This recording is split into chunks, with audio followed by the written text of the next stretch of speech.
What's going on, everybody? Zenon here, Car Guy's Garage. Listen, so people have been asking me to turn around and do a video about powder coating. Now, I am in my booth, and it's going to be very, very tricky as a one-man person to show you everything that I go through. So I'm going to do my best. I'm going to use the front-facing camera here. The lighting is obviously in the booth, it's great. Outside of the booth, it's not. But I'm going to do my best to show you guys everything, and I'm going to have to clip it together because I'm going to have to stop and go, stop and go, stop and go, stop and go. All right, so I am in my booth, and I'm just going to powder coat an e-brake button. Fairly straightforward, more or less. So I haven't cleaned it yet, but here's the e-brake button. Now, with something like this, the hardest part is to get into these little crevices in the back. To get the powder to stick not only on it, but to stick evenly as well, to have full coverage. So we'll see how it goes when I'm spraying, and I'll discuss any issues that I have while spraying. When you are powder coating, it's best to wear a mask. I'm not going to wear one because when I put the respirator on, you won't be able to hear me, but I have this little face shield that isn't going to help that much, but for one little e-brake button, I think I'll be okay. And then I'm going to have to turn on the exhaust system as well. So it's going to, it might get a little loud, so I do apologize, but that's just in the booth. All right? So my booth setup is pretty easy, actually. Here, so here is just this is a filter for air coming in, and that right there gets hooked up to a big, huge exhaust fan, and it sucks the air out. I have my obviously air to blow my stuff off, and then this is my hanger. There's a ground wire. I have extra wire here, so if I need to turn around and do something different, I could adjust this and whatnot. And then this piece here, it swivels around to make moving the parts pretty simple. So yeah, so that's simple. Now I built myself, this is a little, you could call it a Dexter room. It's all sealed up. That's another inlet fan. Sometimes I turn it on, sometimes I don't, but it is triple filtered on the outside. And then these are just my little ovens. Those are my guns, obviously a temperature gun, and then I have another filter system there. It's just constantly recirculating the air. So yeah, these are just little household toaster ovens. Usually everything gets baked at 400, so inside you can see it's warming up. It's just about at 400. And this shouldn't be there. Yes, that was hot. I got chef hands though. So yeah, so this is very simple. So when people ask me if I could powder coat bigger stuff, obviously I can't because that's the size of my oven. So that's the booth. It's like I said, it's fairly straightforward. I have a big LED light as well so that you can see everything, but it's pretty straightforward. It's airtight. I still have problems with dust every now and again. I do wipe down the walls often enough. I could probably use another cleaning this week because I was pretty busy last week and this week. So, but I wipe down the walls. I'm always blowing the air out, and it's little fine particles. Like it could be coming from my beard, from my clothes. Like I have a paint suit that I wear, and I do my best. Like I leave this on for about an hour before I start powder coating. So with both fans going recirculating, I try my best, but it's a learning process. So this is all my powder coat. Not all of it, there's more over there, but this is essentially this is what we use. I store it in these containers because my old job we used to just throw them away, so I saved them. So I'm just going to open this to show you guys. So let's see, let's bring this into the booth. So this is powder coat. As you can see here, it looks like just powder, right? Like cinnamon sugar, or not cinnamon powder, icing sugar, that type of stuff. So that turns around, and we'll just cover it back up so I don't get any dust in there. That turns around and goes into these little bottles that gets put onto the gun, and then an air hose gets attached there, and then you spray your item. So I'm gonna fill the bottle up, well, not up, just a little bit, with the powder. I'm gonna clean the part off and hang it, and then I'll get right back to it. All right. So I've cleaned the part off, and I use a degreaser. I also use what's it called? Mineral spirits in the garage whenever I'm cleaning anything off. So I mineral spirit in the garage, clean it all off, and then I bring it here, and I have a little spray bottle of another chemical to clean the part off. So usually on aluminum stuff, I don't need to pre-bake it.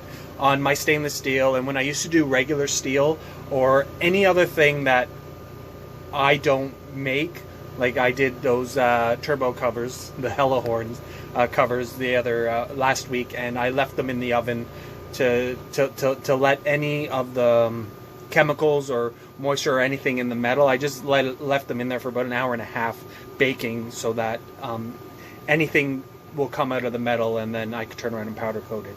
It's like when I did my calipers, they were in the oven for about 2 hours, and they were just seeping juices. So that's one of the things that some people might not realize, is that you do have to turn around, and I think it's called outgassing.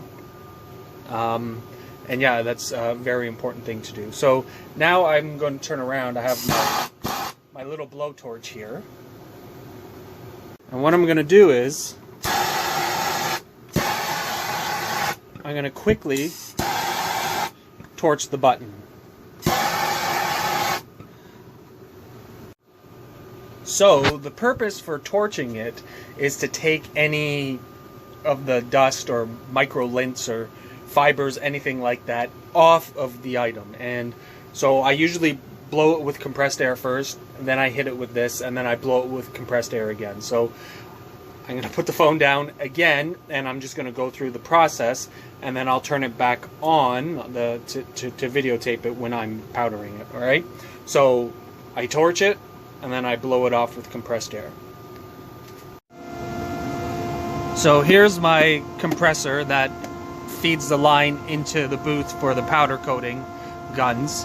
I have 2 of them. That one is broken. So this is filtration system to help take moisture out.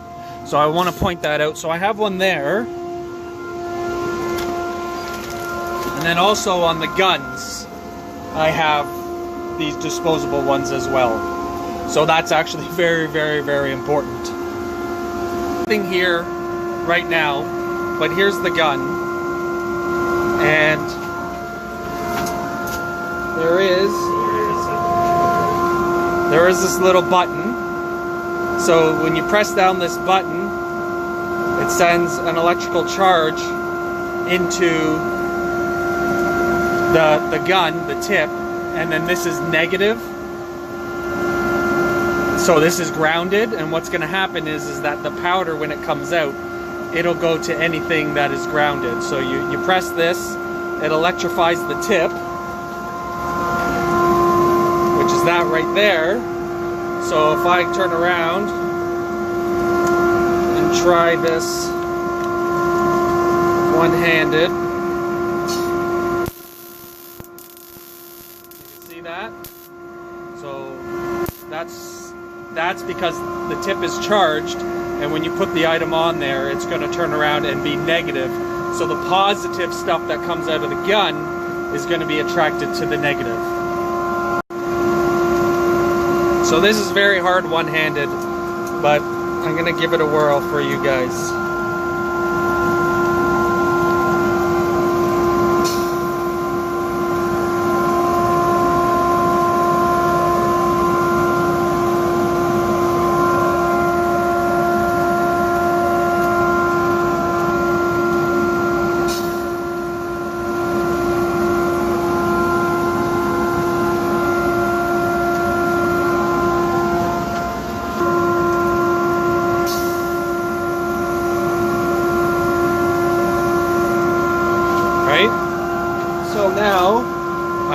coated the front and the back, and you always got to make sure that you get enough powder in the back so that it is done nice enough.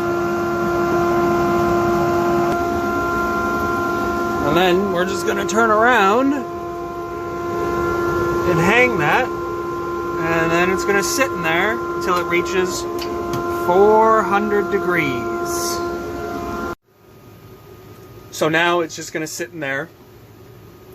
For aluminum, a piece like that, it'll take about 5 or 10 minutes for it to get up to 400 degrees, and then that's why I have my little digital thermometer. So once it gets up to temperature, then I can set the timer, and for this specific color, it's 13 minutes or 12 minutes at 400 degrees.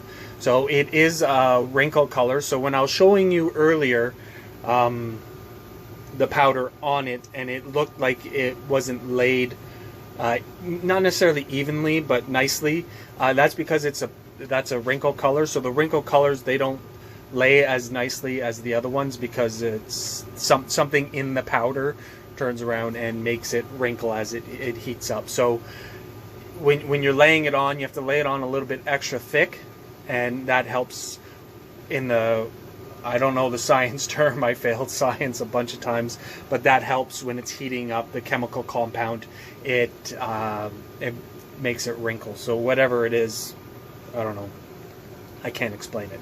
So yeah, so when I was showing you, that's why it's not as nice as a coating as maybe another one could. Now, also when you're powder coating and you get really, like, if you're getting really close to the item, that's actually pretty bad. If you put too much powder coat on, you can get what's called orange peel. It's a challenge on the colors that take 2 or 3 steps. Like there are more expensive colors on my website that I have to charge a little bit more because of the process. They need a base coat, then they need a top coat, and then they need a clear coat. So you have to be you have to be good with your, if you can see that little fluff there, see that? That's the type of stuff that you have to be careful with getting into your powder coat. So that's actually pretty cool if you could see it. But yeah, so you have to learn the distances of the gun in proximity to the item that you're powder coating. And if I get really bad orange peel, I just turn around and strip it and I redo it. For certain colors, it's very hard to not get, but I do my best. And I've been doing this now for just over, what is it now? About a year doing powder coating, year and a half, like really powder coating. So you learn. But my guns, like these guns here, I think are like $150, 200 bucks. They're just called Eastwood guns. They're nothing fancy, but they do what I need it to do. And there are more expensive ones out there, and I am looking at more expensive ones, but I need to sell a lot more shift knobs in order to buy expensive ones. Hence the road to 1,000 orders. So yeah, so now we're just going to sit here and wait, and then I'll turn the camera back on as like progress. All right. So if the camera's picking that up, the powder is starting. The powder is starting to flow out.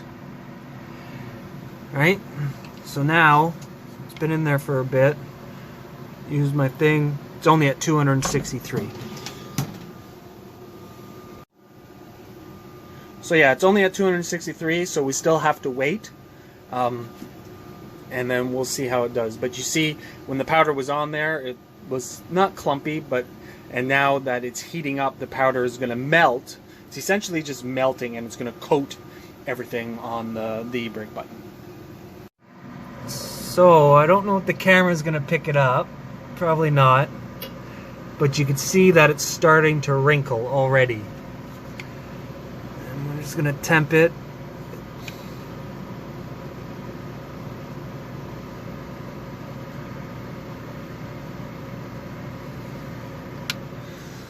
So it's almost there. It's almost at the right temperature.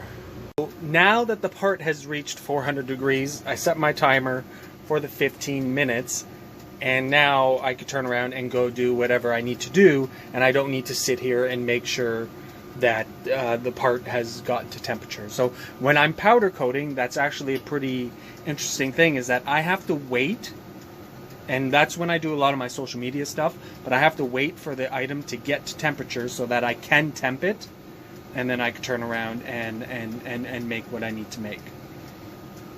So yeah, a lot of sitting around and waiting. Alright, so here we go. This just came out of the oven. There's too much light. It's reflective, it's white. It's very hard to see. Let's see, maybe I go, there we go. Alright, so that's the wrinkle color. Turned around, it's done. And now it just needs to cool. So yeah, so that's the powder coating process. That's how I do it. I'm sorry for the shaky camera, for the terrible angles, for the piece togetherness of everything, but I don't have a video crew to help me out. I don't have someone running my social media or doing my photo upgrades and updates and all that stuff. So it's a little bit harder for me to turn around and do, but I wanted to get it out there. People were asking, and hopefully it's going to be about a 15-minute video, but hopefully it helps out anybody who had any questions. Alright guys, so thank you very much for watching, and if you do have any questions about powder coating, put them down below and I'll be happy to answer them. Alright, take it easy. Later.